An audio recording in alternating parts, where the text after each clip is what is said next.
Hello aspirant, how are you all. I hope कि आपकी UPSC 2024 की तैयारी बहुत ही अच्छे से चल रही होंगी। दोस्तों, यूपीएससी 2024 के एग्ज़ाम के लिए लगभग 8 महीने बचे हैं। दोस्तों, ये वीडियो उन यूपीएससी एस्पिरेंट के लिए है जो 2024 में अपना पहला अटेम्प्ट दे रहे हैं। हालांकि लॉट ऑफ स्टूडेंट ऐसे भी होते हैं जो अपने 2-3 अटेम्प्ट गंवा चुके भी होते हैं और अपनी आगे का अटेम्प्ट भी देने की तैयारी में होते हैं। दोस्तों, इस वीडियो में मैं आपको 2023 के एग्ज़ाम पेपर के बारे में कुछ डिस्कस करना चाहूँगा, जो मैंने खुद एनालाइज करके उसके ऊपर थोड़ा रिसर्च किया है। तो वही रिसर्च मैं आप लोगों के साथ शेयर करना चाहूँगा। तो मेरे पास यूपीएससी एग्ज़ाम 2023 का एक पेपर है, सेट डी का है। मैंने इसमें कुछ एनालाइज किया है कि यूपीएससी कहाँ से क्वेश्चंस निकालता है, कैसे क्वेश्चन पूछ रहा है, और हो सकता है 2024 में कैसे क्वेश्चंस आ भी सकते हैं एग्जाम में। तो इसके बारे में थोड़ा आपसे मैं डिटेल बताना चाहूँगा आपको, तो वीडियो स्किप मत करें। हो सकता है इस वीडियो के माध्यम से आपको कुछ ना कुछ थोड़ा सा फ़ायदा भी हो सकता है।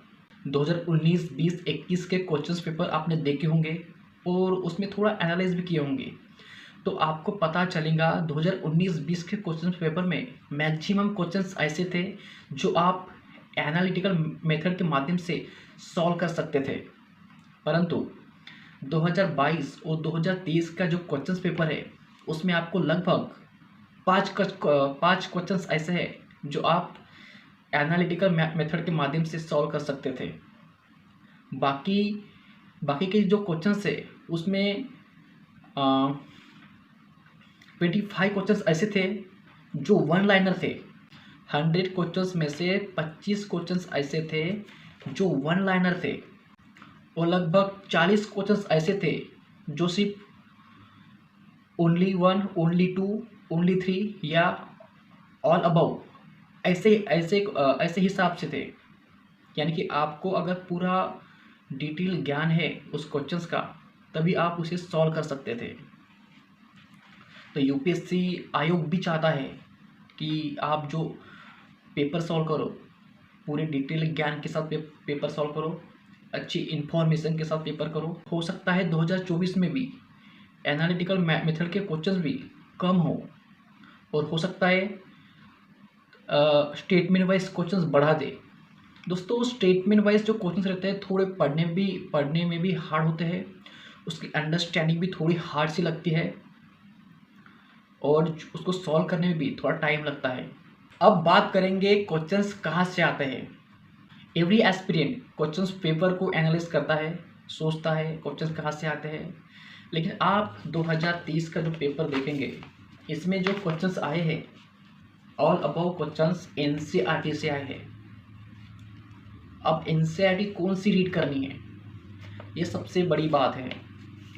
Lot of student class 6 to class 12 NCERT पढ़ते हैं। हाँ, जिसका बेसिक ठीक नहीं है वो पढ़ सकते हैं, लेकिन जो बार बार उसे पढ़ रहे हैं वो मत पढ़िए। इसमें हिस्ट्री के लिए जो क्वेश्चंस आए थे एनसीईआरटी से आए थे। अब एनसीईआरटी कौन सी आए थे, आप क्लास 6, क्लास 7, क्लास 8 की जो एनसीईआरटी है, ओल्ड एनसीईआरटी, वो पढ़िए। आप पढ़िए और जो 2023 का जो क्वेश्चंस है उससे मैच करिए, उसको एनालिस करिए, आपको वही क्वेश्चंस मिलेंगे, उसी में से क्वेश्चंस मिलेंगे। आपको ओल्ड एनसीईआरटी पढ़नी है। फिलहाल अभी ओल्ड एनसीईआरटी मार्केट में नहीं है, लेकिन आपको वो पीडीएफ मिल जाएंगे। आप उन पीडीएफ को प्रिंट करवाइए, अच्छे से रखिए और वही पढ़िए, उसे बार बार रिवाइज करिए। हो सकता है 2024 में भी वही आपको काम आए। नेक्स्ट पॉलिटी के जो क्वेश्चंस है वो इस बार थोड़े इजी पूछे थे, लेकिन थोड़े घुमाव के पूछे थे। मतलब यूपीएससी चाहता है कि एस्पिरेंट थोड़ा सोचे, उसमें थोड़ा अपना तर्क लगाए और उसी के हिसाब से क्वेश्चंस अटेम्प्ट करे। ये भी क्वेश्चंस क्लास 11 की एनसीईआरटी से पूछे गए थे, और इसमें से एक क्लास 9 की एनसीईआरटी है। वो थोड़ी आप पढ़ोगे तो आपको उसकी अंडरस्टैंडिंग करने में बहुत ही ईजी होगा। आपको इसी ईजी से और आप इसी के माध्यम से क्वेश्चंस अटेम्प्ट कर सकते हो। लक्ष्मीकांत से भी इसमें क्वेश्चंस आए थे। लक्ष्मीकांत पढ़ने में बहुत अच्छी बुक है, आप पढ़ सकते हो, लेकिन उससे पहले आप एनसीईआरटी को फॉलो करें।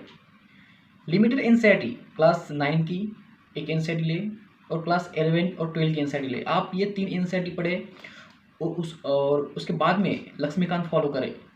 आपके लगभग 20 क्वेश्चंस इसी में से आते हैं।